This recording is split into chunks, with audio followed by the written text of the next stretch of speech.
రాష్ట్రాన్ని రైజింగ్ తెలంగాణగా అభివృద్ధి చేయడమే తన కలని సీఎం రేవంత్ రెడ్డి స్పష్టం చేశారు. హైదరాబాద్లో 4th సిటీ నిర్మిస్తామని, ఇతర దేశాల్లోని నగరాలతో ఫ్యూచర్ సిటీ పోటీ పడుతుందని చెప్పారు.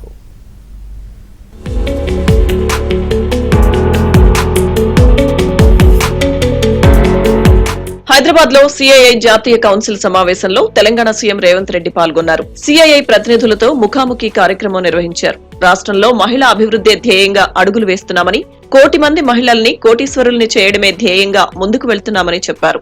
Everywhere, and moreover we are focusing on schools and colleges where SC/ST, BC and minority girls are there in government schools. Now we have increased diet charges 40%, and we have increased to 200% for cosmetic charges. All these to improve their education, their living life and entrepreneur things. So now we are more focusing on women. My target is 1 crore.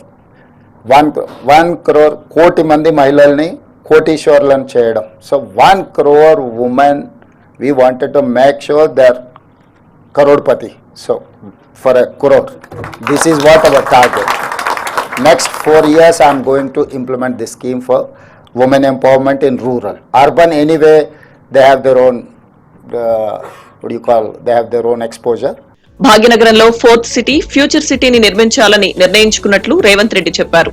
ఇతర దేశాల్లోని నగరాలతో future city పోటీ పడుతుందన్నారు. ప్రపంచంలో హైదరాబాద్ ను చైనాకు plus సిటీగా మార్చే వ్యూహంతో ముందుకు వెళ్తున్నామన్నారు. ORR, RRR ను అనుసంధానించే రేడియల్ రోడ్లు నిర్మించబోతున్నామని తెలిపారు. ఈ రెండింటి మధ్య ప్రాంతం తయారీ రంగానికి కేంద్రంగా ఉండబోతుందన్నారు. హైదరాబాద్ ను కాలుష్యరహితంగా చేయాలని లక్ష్యంగా పెట్టుకున్నట్లు రేవంత్ రెడ్డి తెలిపారు. Actually our plan is that Hyderabad has to improve. Why? Because of we are seeing Delhi, we are seeing Mumbai and Bangalore. So we wanted to learn something from Delhi and other cities.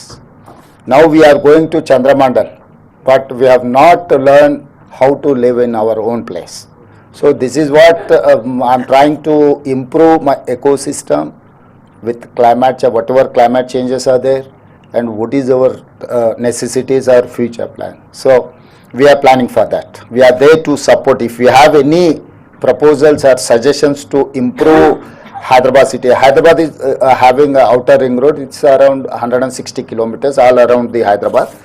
Inside of the ORR is core urban region. So I wanted to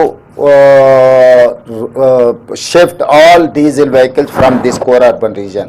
తెలంగాణలో ప్రతి ఏటా 1,10,000 మంది engineering విద్యార్థులు ఉత్తీర్ణత సాధిస్తున్నారని CM గుర్తు చేశారు.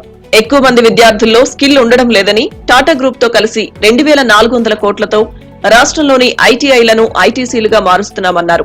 నైపుణ్యాల పెంపు కోసం ప్రత్యేకంగా స్కిల్ యూనివర్సిటీ ఏర్పాటు చేస్తున్నామని, ఐఎస్బీ తరహాలో స్కిల్ యూనివర్సిటీ కోసం ఆనంద్ మహీంద్రా చైర్మన్ గా బోర్డు ఏర్పాటు చేశామని తెలిపారు.